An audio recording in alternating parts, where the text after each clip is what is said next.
Which is first? They go hand in hand. They go hand in hand. Elaborate. So for, if you don't have equity in something, you can't understand how equal you are. Mm-hmm. Right? If we're still making 63 cents as a Black woman to the dollar, right? How do you even know that what you're doing is worthy, and how do you know you're worthy? If everyone keeps telling you like numbers, we're talking hard numbers. This is not made up. If I created Rain Ventures to deal with the equity and equality issue on funding, the stats are still the same. Actually, they're down. Less than 2% of funding goes to women and people of color. So for me, equity and equality, why I like to pair them together is because if I understand that I am equal, right, then I understand that I have all the equity that I want to. And but again, that starts with self. Right. I think people kind of equate it always to a monetary perspective. Right. But you're gonna win. You're gonna learn lessons. But at the end of the day, when you walk in whole, that's a different story. That's a different understanding. What's walking in whole? I'm ready for the answer. I'm ready for that. Fear, baby. Faith over fear. We are all created equal. We come in the same. We going out the same. We have to be okay with understanding that we're flawed. One of my biggest accomplishments that most people will never know about is learning how to be my most authentic self and embracing that. To me, that's walking in the room whole. I can't help where I came from. I can't help what I didn't have access to. I can't help the family line that I came from. I can't help that I was the first generation college student. But it's all okay because I deserve to be here. And in fact, I'll go create my own table. How about that? Right. And speaking of elevation, how do you I'm not sure if the word is compartmentalize or manage the lower frequencies? Well, first of all, I choose not to be around those. Okay. And, it's funny because I was working on this thesis when I was creating this concept of the art of collaboration. And do you remember that T-Mobile campaign where they had like the circle, you were in the middle and then they had the 5 circles, right? And they were and your network, build a network. Like, you get easy access to this 5. It's going to be so simple for you to talk to them, so seamless. It's actually based on a science theory that we're the sum of the 5 people we spend our time with. So on a regular basis, I am analyzing who are my 5, both personally and professionally, because that's going to tell you a lot about yourself. And I choose to be around like-minded people. Not saying that we don't need encouragement, but I'm going to tell you, I'm around the people that see the glasses half full. And I think that if we approach life with understanding our like our environment and who we're choosing to have conversation with and fellowship with, man, life changes when you start changing your environment. And those are the things that we can control.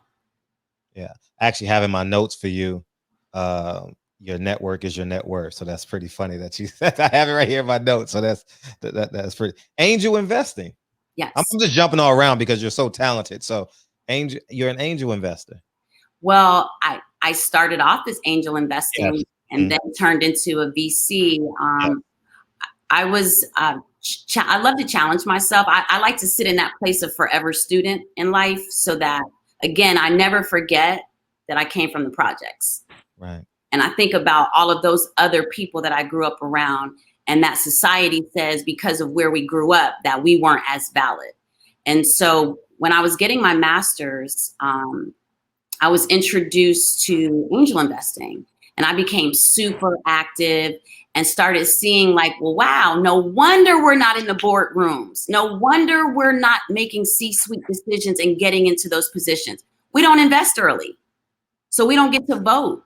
We don't get to create and say who's going to be the CEO and who's, and make sure that the structure from the ground up is inclusive.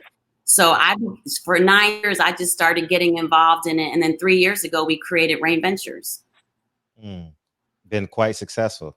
Yeah, now we have a $50 million fund, and Bank of America announced that they're our anchor, and we have some really great LPs. But what makes me so excited about it is that we get to deploy $50 million into Black and brown founders and to women-led companies, and really change this narrative, and get this ecosystem shifted a little bit.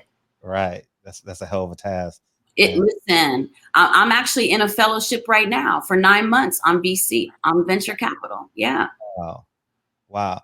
When did you, from a mindset perspective, goes from I can invest in myself, I don't need no other investors? Like it seems like as I'm again, like going through all your stuff, I'm like, she bets on herself, and even if she doesn't have it, I don't know if you've never had it, but I'm just saying, even when she has it, like I know, I was setting you up to respond, and like you're gonna go get it. Listen, from a very young age, I really understood no one comes to save you, right? God has given all of us the God within to kind of direct our path, and I'm grateful that I had a mother who kept me in the library. We didn't have much, but she took us to museums. We were always at a free festival, learning and taking in culture. And even though we weren't traveling the world, it felt like we were traveling the world because she exposed us to so much free, just access to a lot of things. Plus, I grew up on the East Coast. So we had New York, we had DC, a lot of culture, a lot of life. And when you're exposed to possibility, like my mother exposed us to that, it was always about how big can you dream? And yes, I a lot of times I didn't have, but I was like, you keep going. What was the light when you had a child at 18? What's the light, the light at the end of the tunnel you saw? Making the decision that I was young, but if I was gonna bring a life into this world, that it was no longer about me. And for me, that was like that extra spark. And so that's all I needed, really. Children don't ask to be here. And my mother and my family, they were just such great people, lots of love, lots of nurturing. And I just honestly just wanted to make sure that I could offer him something more than just, you had a teen mom.